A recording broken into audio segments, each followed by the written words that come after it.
this is their life. They will never see Christmas lights again. They will never hear Christmas music again. They will never see Christmas carolers. They will never bake cookies with their children again. They will never eat a real turkey. Today we're going to be talking about what it's like going through the holiday season and all of that stuff while you're incarcerated, while you're in prison. Talk about the good, bad, and the ugly, which there's not a lot of good. So if you're interested in hearing that, then just stick around.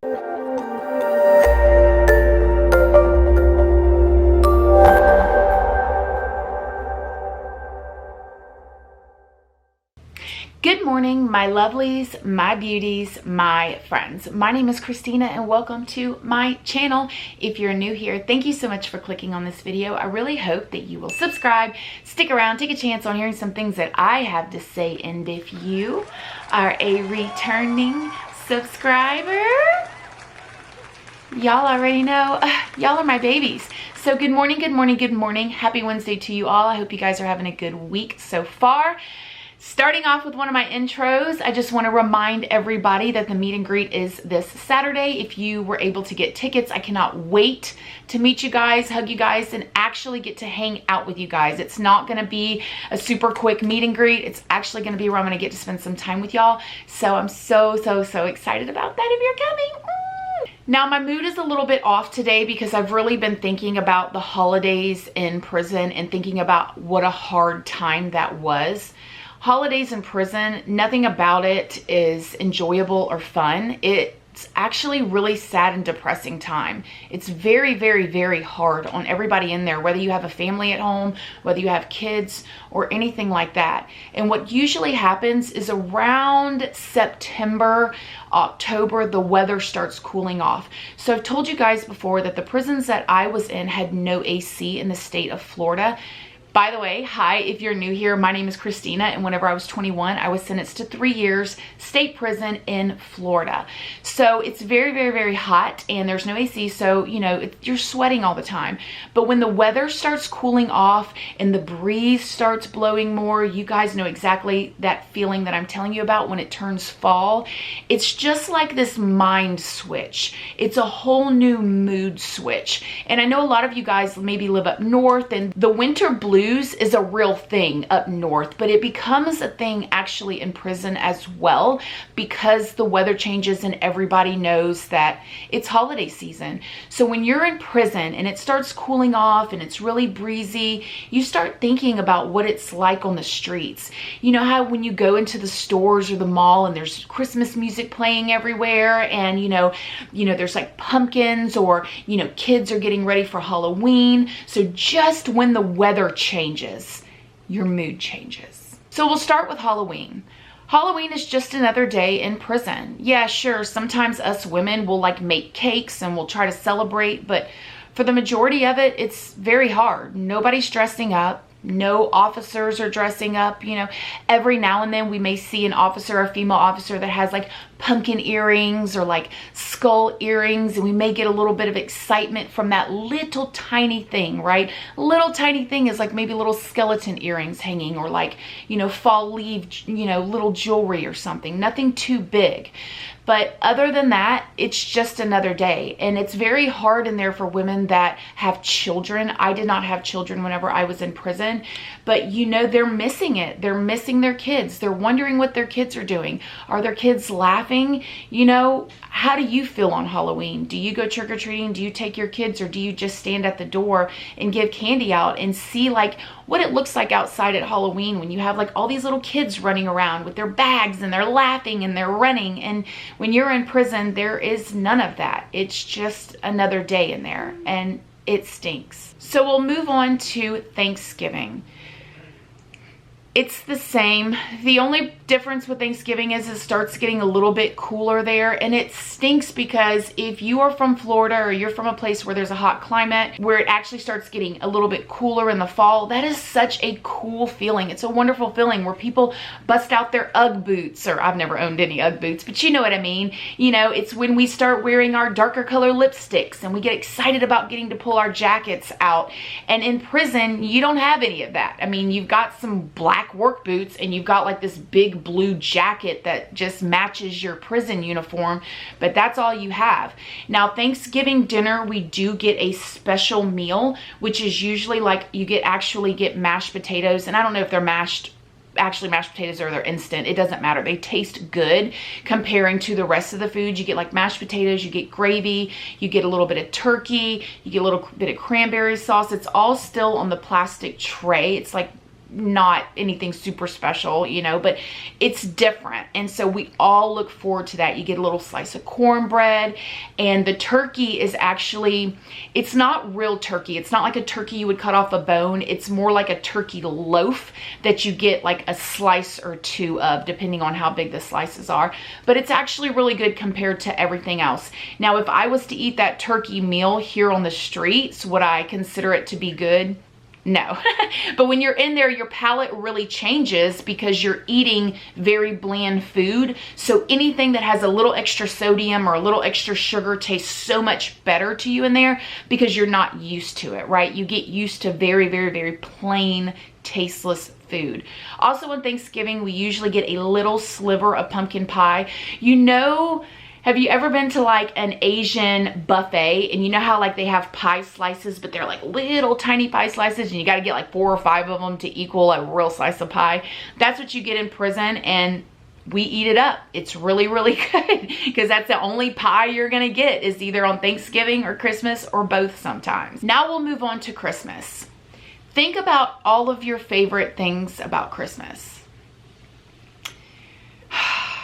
The lights, riding around seeing lights, the Christmas music playing in your house while you're cleaning, you know, decorating in green and red or gold or whatever you do if you celebrate Christmas, you know, Christmas carolers, you know, maybe snow sometimes if you get snow where you're at. I know us in Florida, we really look forward to the fact if we may get snow. I think I've seen snow twice in my whole entire life of almost 35 years of being in Florida, and it wasn't like real deep snow. It's just like you walk outside and there's like a little tiny bit of snow, and it's like this huge deal for us in Florida. But if you live up north, then you know what I'm talking about, you know, like looking forward to like the snow and the lights and all that, Decorating your home, wrapping Christmas gifts. I know for me, my favorite part of Christmas is giving. I love to give. I love to make cookies, love to bake cakes, and I love to have like really good, smell good candles. When you're in prison, none of that, okay? None of that. Every Christmas that rolls around, you wonder, because I was there for 3 Christmases. What is your family doing? What is your friends doing? You know, the outside world, are they celebrating, you know, do they even think about you? Do they even miss you? You know, is life just going on out there? You know, like if you have a boyfriend, a lot of women in there do have boyfriends and stuff on the outs, or girlfriends or significant others. Are they spending it with somebody else? You know, like you can't help but to think about that constantly when you're in there, especially around the holiday season. I mean, how many of you have been single and you just feel a little depressed, you know, for whatever reason around the holiday seasons? You know, I'm not saying whether that's right or wrong for you to feel that way, it's your feelings, but I know that sometimes you wish that you had somebody with you on those holiday seasons, but when you're in prison, like everybody else is going on about their life on the outside, and you're just in there doing the same thing as always, going to work, you know, raking all day long. That's it. The loneliness is so much more intensified around the holiday seasons in prison. And I went through 3 of them, but there are women in there that go through 15 of them, you know, wondering about their kids. You're sitting in prison and you're wondering what your kids are doing. You're wondering what Santa brought your kids this year, right? You're wondering as a mother if the dad is building a deeper relationship with your kids than you have. You know, and that all could stem from making one bad decision. You know, that's all it takes for you to go to prison is one decision. One. It doesn't have to be a murder. It doesn't have to be a bank robbery. It can be an oops, you know?